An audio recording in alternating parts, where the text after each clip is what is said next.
Hey, so I'm Rudolfs. I've been in the industry for around 15 years in various roles. Most of them are related to software development, some more managerial or cryptoanalysis, but basically it's all engineering anyhow. But before I start, I need to say two thanks. One thanks is to Nine Brains and Edgar's. I'm a second or third time here, and I don't know much about the company. We haven't worked with Nine Brains yet, but they do have very great frisbee swag. My son thoroughly enjoys it even this week. So yeah, great swag from them. And the other thanks is to our latest newcomer in the IT, ChatGPT, because like a couple of days back when Edgar said, "Oh, you need to write something for the speech," and I was like, "Damn it! Again, 30 minutes, 60 minutes to write something good." And then my colleague says, "Hey, why not ask ChatGPT?" So that's where the title comes from. I just wrote down my notes, and he just gave the title, description, and everything. So very useful tool. But what I'm going to talk today about is, yeah, I just wanted to say this one word, self-service. That's what I'm talking about. Is when people talk about digitalization and automation, there's a lot of talk about like, okay, here's this manual process, and we need to digitalize it. The way I see it is, I just have one question: why is this person needed here in the middle? And in many cases, people say, oh, we have optimized this. This is now a digital process. And then I ask, so what is this person doing here? Uh, as developers, I think you have felt the pain, especially in support or sales, that they just come to you and ask for you stuff that, yeah, it takes you time. You can't really give them access to the data. They don't know how to use it. But at the end, you're just a pipeline to get the data from the database to somewhere to some support person or something. And this is what this talk is about. So I'm going to go through three cases chosen that seem a bit different but interesting to share. And I'm going to talk a bit about what we did with this about it in Sorsera. And Sorsera is the company I've been working for now. It's a startup started around 2 to 3 years ago.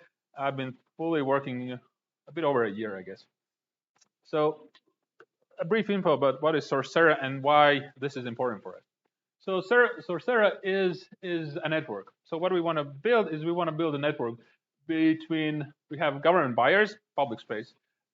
Also, we're going to do B2B, but that doesn't matter that much. Is that we have lots of government buyers in Europe, and we have lots and lots of suppliers in Europe. And the system is kind of broken. There are various systems out there, but it's very manual. It's someone wants to buy a computer, they just go to a company, just write something up so I can buy it. And a lot of journalists say, oh, that's corruption. No, that is people who want to buy something decent and they have no idea how to do that. There's lots of space for improvement in that area, and that's what we aim to achieve. But what's important for this talk is that by design, this means we need something scalable at heart. If we want to connect all the buyers and all the players, it's a 2 trillion market or something like that. There's a lot of buyers there. In Baltics alone, we have like 50,000 companies in our database, and all of them need to interact with each other. So what that means is we need to be scalable at everything. If it doesn't scale, it breaks our system.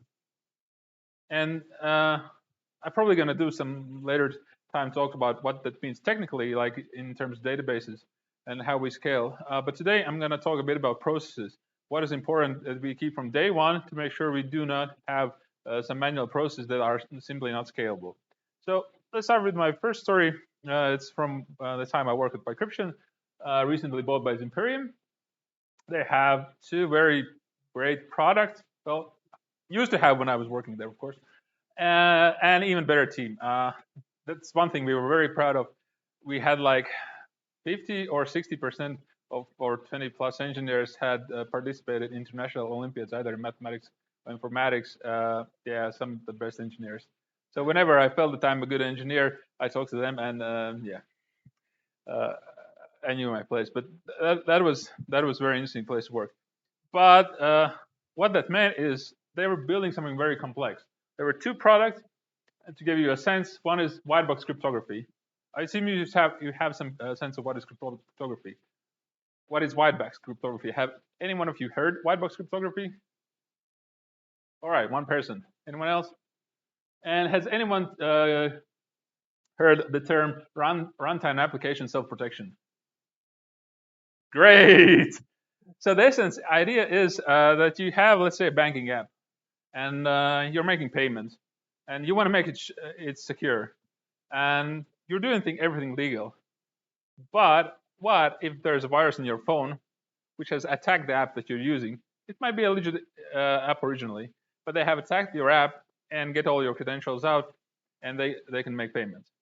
The trick is you do not care that much, but the banks care. That's their money is being stolen.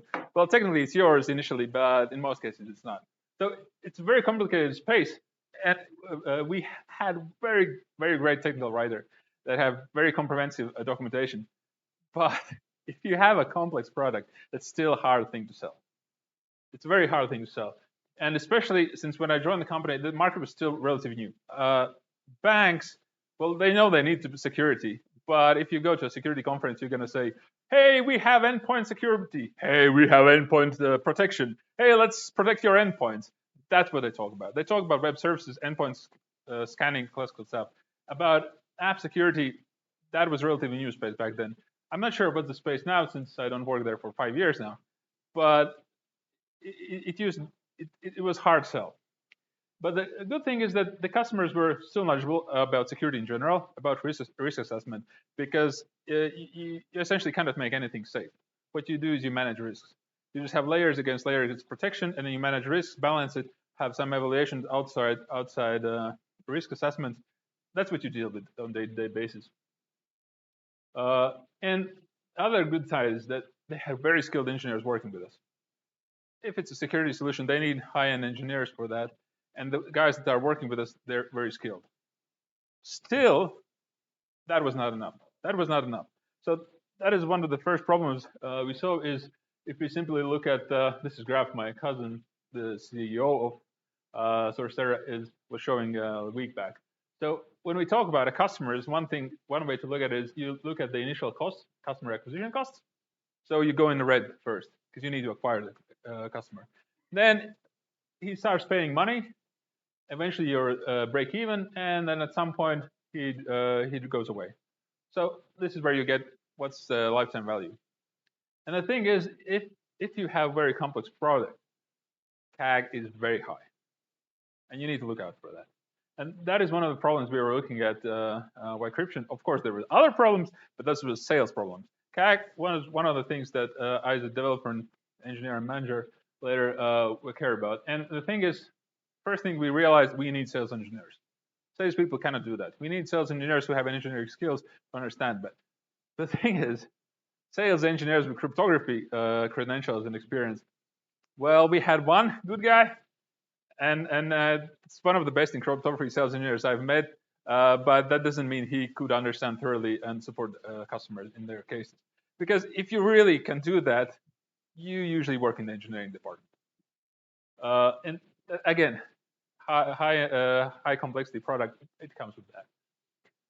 So what we ended up, we see a lot of developers needed, a lot of developer time, and this meant basically two things. One thing is simply if we calculate the cost, it's high. The other thing is, well, we need more support. We have less development. Simple as that. And that's one thing that as we wanted to ship more features, that was becoming a problem. Initially, it was not a problem actually because our product was fully featured as we thought, and then we realized it's not. So. And then we needed work. So what did we do? Well, first thing is that why I mentioned that we had one of the best engineers in Latvia. They were one of the best problem solvers in terms of Olympiad mathematics, Olympiad informatics, like programming challenges. That does not mean they were the best engineers in Latvia. No way. Because engineers is a lot of skills, and it's like, you know, this T-shape. There's a lot of talk about it. You have specialty in one thing, and it might be problem solving, but you need a lot of other skills to be actually a good engineer.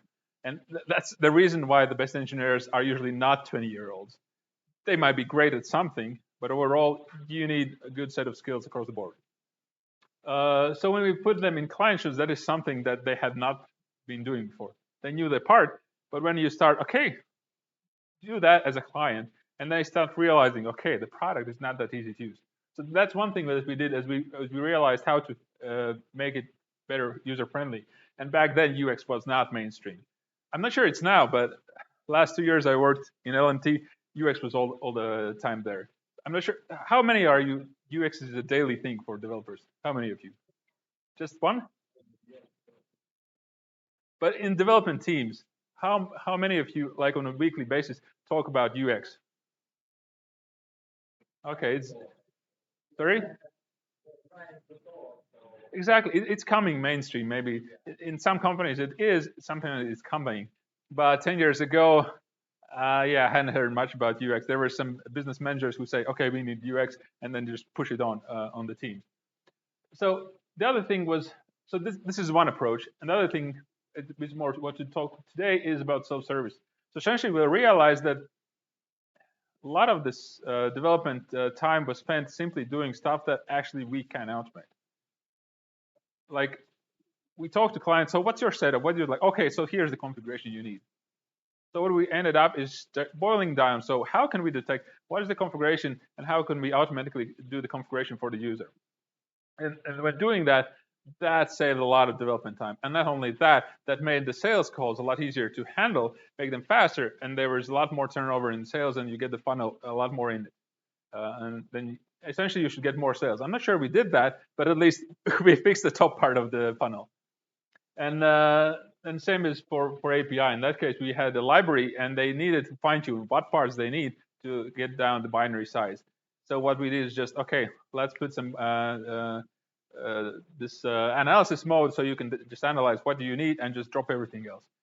I sure would like that NPM does that, because it sometimes feel that you just add a package and I use a small thing, but internally just includes everything, and it's painful. And I like that we did that there. From some customers, it dropped down the binary size from like 10 megabytes to megabytes or something for mobile app library. So that's one library of the app. So yeah, that was interesting. And of course, documentation. We had great documentation. We kept improving it. You always can improve documentation. Let's jump to second story is from Visma. It's a completely different company. It's huge.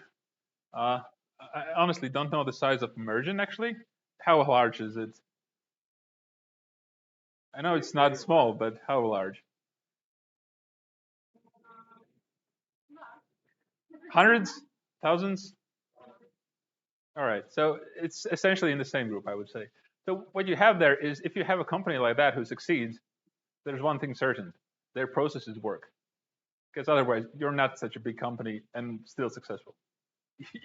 You broke down. And that's essentially what Visma was. So it was a company with lots and lots of tools. I knew a couple of them that they sell a product. Lots of teams. I knew a couple of people around, outside from my direct colleagues. And essentially, it means there's lots of process around it, and it has very good support system in terms from customer perspective. They have first level support that we didn't know where they're working from, and second level support again somewhere else, but they talk to our BAs, business analysts.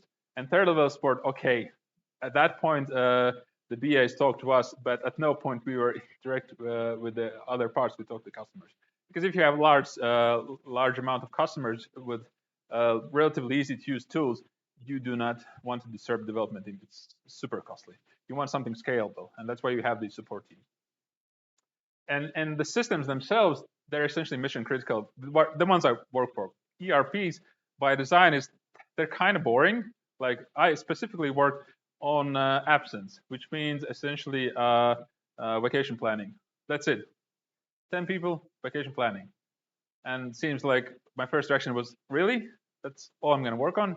And then we see that, okay, we are doing a couple of countries. Then we start looking at all the rules that we need to follow and all the communication with other teams, how we work with employees, how we work with organizations that we need support in the web system. So yeah, now I see why there are 10 people working on just vacations. And the thing is that there's very much push for stability over features or performance. That means we cannot just do, oh, okay, I'll just do something better and just destroy everything. We do not do high risk things. Of course, we have improvements over time, but you cannot change too fast.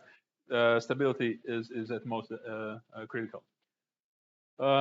And when you have such a regulated domain, you have limitations what you need to do, and there's where you get the problem that I felt is that once you stop at the third level and once you have problems, uh, I'm not sure how efficient this first or second level support. That's where Irina's talk is about. That's where you see that whole picture. What I see is when you get to the development team, what do we have there? And when you have a single team, in my experience, I think you just need to look at the team. Data might be harder to get the data. It might not pay back if it's a single team, and that's where I see that what BAs actually were doing. They knew our product very well. They knew what's going on, but they just couldn't get the data out. They do not have the tools and knowledge, and since we are ISO certified, they do not even have access to the database because they have no need to have it. So there was a lot. Whenever there was customer cases, initially what they were doing, they were just this one architect who was doing that. But architect needs to do architecture things, plan for integration with the services. He should not be busy with just customer support. For that, we can train a lot of people. And what we see is that a lot of the reasons why it was a senior engineer that was doing that is we lack tools. Well, first thing we do is we simplify the tools for developers. There was a lot of problems how the system was configured. We can simplify that. We can simplify the architecture. We can simplify logging so we can actually search in the logs better. We can also train teams. That was a critical thing that we managed to do, is that we simply went to rotation schedule. Well, every week we had someone doing the support. Well, it ended up being 2, 3, 4 guys rotating who were just good at it and they had no obligation. But what we did is we managed to move to get the architect out of that rotation. He could do what was needed to improve the overall service, not just focus and spend a lot of hours in the customer support, because we cannot buy more of those hours. There's just one architect. You cannot buy, let's say, I need 20 more architecture hours. No, he's busy. What we did not get, is actually how to get the data to the BAs themselves. And I'm going to show a bit later how we can do that. But there's one thing is that the tooling, but the other thing is that even under the hood, we're using SQL databases. They're not that helpful with getting data out. I'm sure you've seen that. You want different views of the data, different searches. If you don't have an index for it, then how about? And the third story is from my time at L&T. What we're doing is if you heard of L&T systems, essentially they're establishing a software house in Latvia. As it's moving more into IT direction. I don't know where they're going last year, but this is why I joined, to set up an engineering team. They had already started like eight engineers, but they needed 8 engineering process, everything set up. And the brand kind of shows what they need. And there's 2 things specific at the brand. It's very ambitious, but they need to do it right. Think of ISO 27001. They need to do it by the books, and the customers expect that. So that was challenging. They need to do something ambitious. They need to do it by the books, and they're new. So what can we do? So to make it matters worse, all the products that when I joined, they were high complexity products, essentially. AI is cool, right? Machine vision, computer vision. But to start that as the first product is challenging, especially if you do not have a very experienced engineers who have done that in the field. We managed to get both experienced engineers hired and managed to grow our own experience, but it is very challenging. And to mention some of the systems that we did is one is for the Rigas Auto was we did basically 2 parts, and all of these had 2 parts. One is the AI part, like we detected bus license plates, and we had some logic around it. And there is simply the web system that just automates their semi-manual process that was before. Same as the traffic monitoring platform is where we detect red lights. So there's the red light violation detection part, which is edge computing on the traffic spot. And of course, there's the web system and the backend that supports all of the data processing. So what we realized is that as we work forward, creating new products is hard, really hard. I assume most of you have worked with new projects when customer comes with something and tries to automate something. That's what I love the most. Oh, I know what I need to do. And then we walk through them. Yes, the automation part is pretty straightforward. But the thing is, what will the customer need right after you have digitalized their work? Their needs do not stop there. And it's very hard to predict what's happened there. But when you add a new product, you do not even have a client to interview. You're just speculating what it will be. And for that, you need a lot of iterations. You need a lot of process to go through to get to the product. So what other typical cases I've seen in my experience? Well, simply you do user testing. People in your team just think about it and they have, oh, right, I need to do this. Those are very valuable. And you just look at the business results, but it's very time consuming. Irina can definitely tell how much time does it usually take to do the process? Months? Weeks?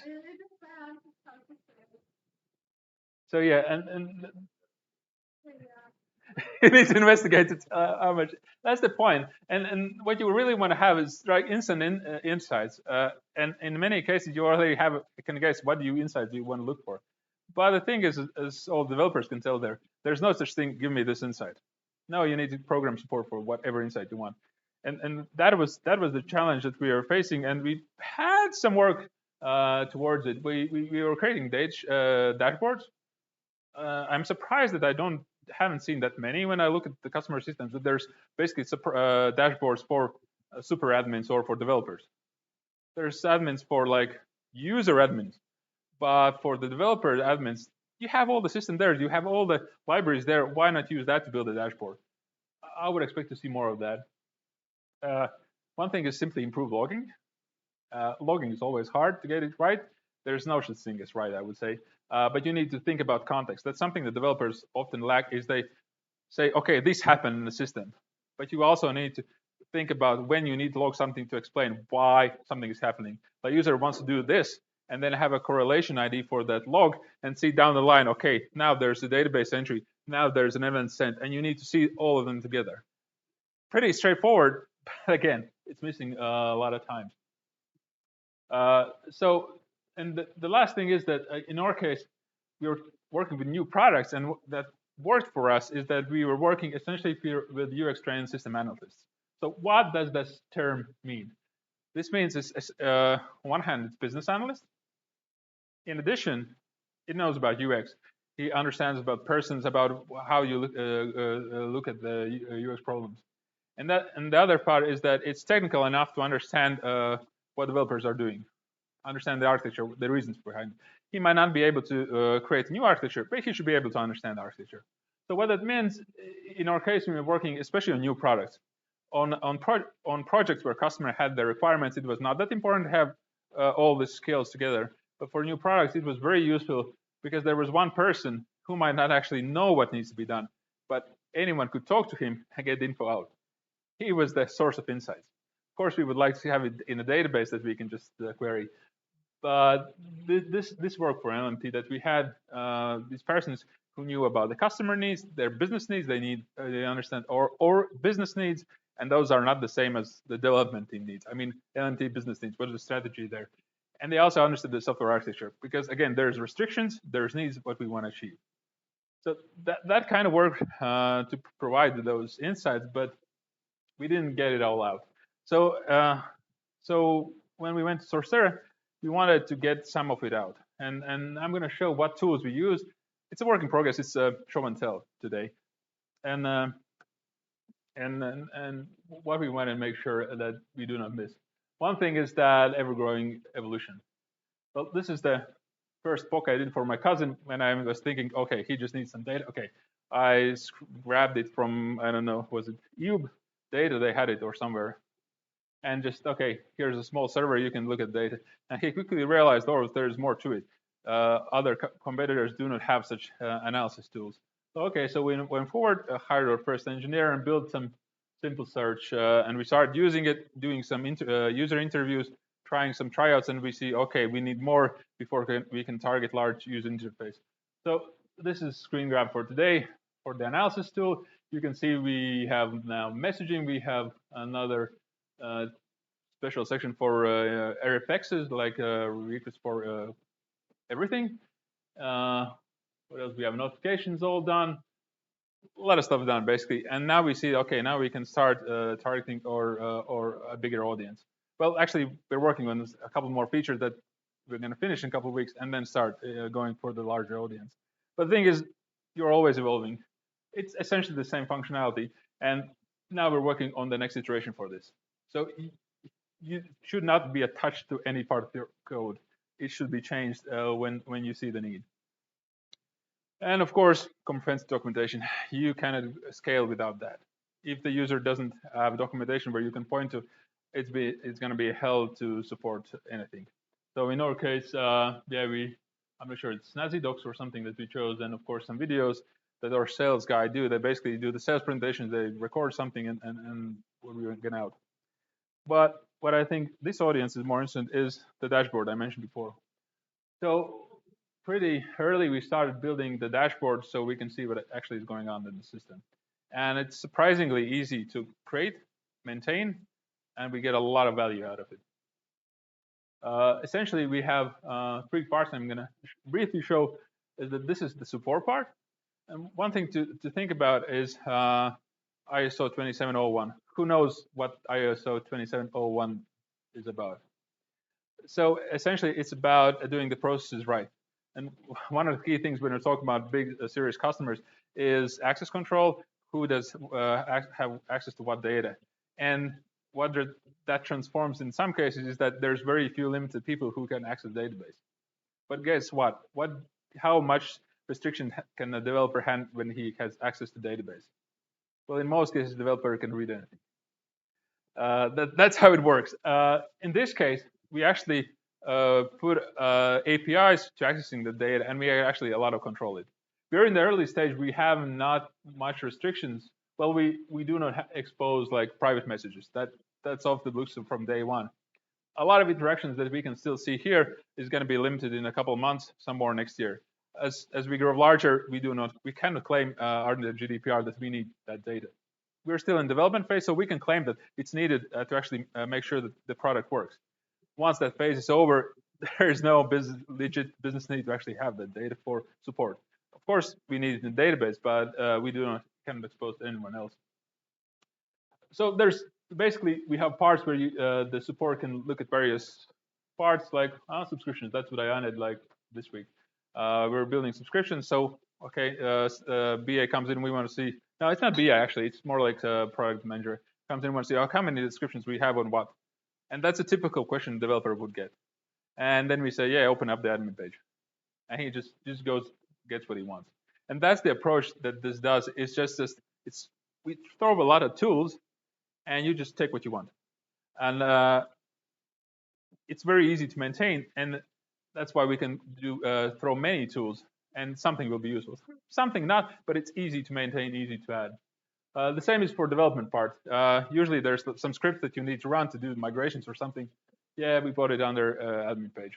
Just run a migration. It does that.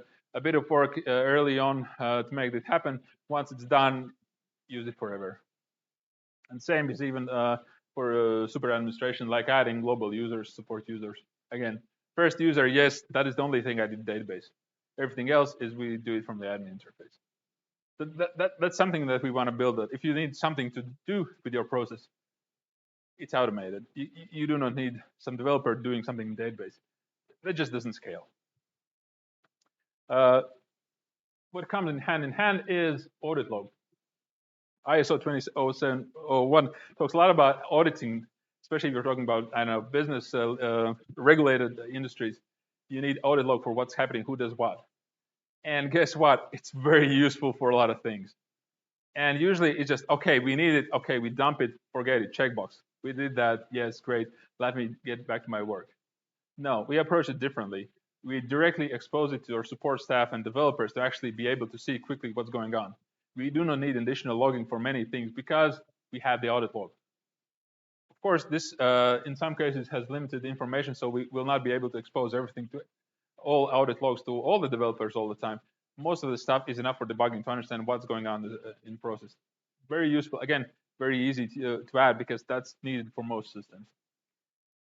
On top of that, we have audit log that's just entries, and we need to be able to search it. A lot of you have used for logs that Elk, Elasticsearch, Raylog, what others? Basically, what we did is we take OpenSearch, that's the open source successor of Elasticsearch, and we put all data in their indexes when we need something to search. And This is the analysis tool. It's basically just a visual for built on top of OpenSearch. Yeah, put all the data there. We just have a visual. When we have organizations, we put them in OpenSearch. We have users, put them OpenSearch. On top, we have search bar, just go OpenSearch. What you need to do there is you simply add, define the index, what kind of fields you have, and it indexes it. Of course, it might not be the cheapest thing to run because it's simply it's CPU intensive, but in most cases that is not a problem. There's not that much data in most cases, and that's what we do. We might have some, like this is all the contract data. We have, I don't know, 2 million entries in Baltics, but that's not much for a search engine. When we go to audit log, there's one thing that we will do. We will not keep all the audit log. We will, I don't know, 1 month, 3 months in OpenSearch. The rest will go in the long-term storage, and at any point when you just load something up. Yes?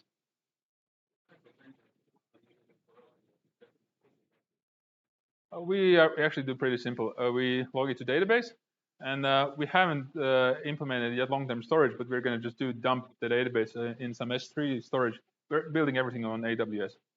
And what we do here is asynchronically, whenever we have something in database, we just put it in OpenSearch. And once we get too many entries, we're going to start dropping all the entries from database from the OpenSearch, because this is searchable thing. Storage database is for storage. This is for showing for searching. And that's what others do. Like in LNT, Visma, they had similar concepts, well, for different logs, but essentially you just log Graylog, for example. It does effectively the same thing. It just loads up here, but they have different long-term storage solutions. So if you need something 3 years ago, you usually can do that if the company cares about that, but it requires loading it in the OpenSearch. That might take minutes to hours, depending on the data size. So OpenSearch is something, or Elasticsearch, OpenSearch, I suggest to try it out when you want to build something searchable. That's one thing that we were missing LNT, simply because none of the engineers had experience with it. Here we had no choice. We knew we needed something, and when we tried out, yeah, we understood why it's so popular. For most systems, just adding OpenSearch simplifies a lot of the stuff. And that was actually it from what I want to show today. Yeah, questions, comments? Go ahead. Sorry?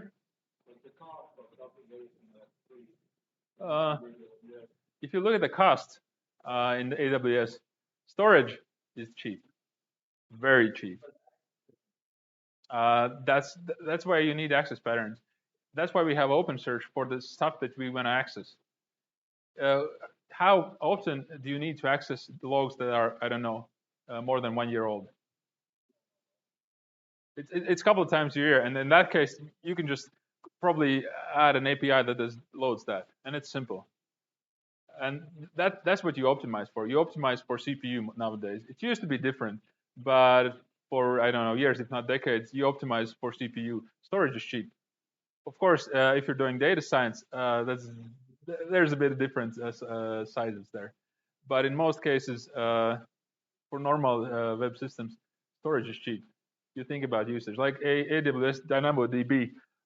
It can be expensive when you talk about how many requests you make. But when you look at the cost of the data that sits there, it's very cheap. So sometimes we just add, okay, we'll just have it in the database because it's cheap to keep there. Why bother doing S3, which is a lot cheaper, if you're not going to access it? It's not going to cost that much. The CPU, the accessing, that's what you optimize for.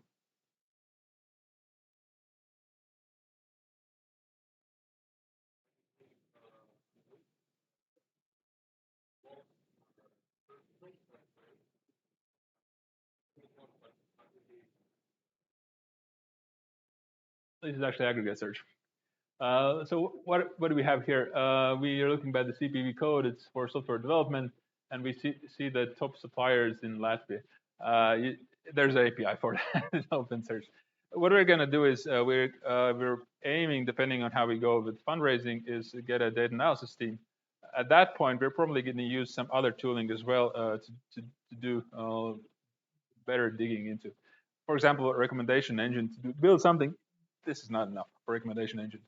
But for day-to-day use, for for getting developers out from the support process. This does the trick. All right, thank you.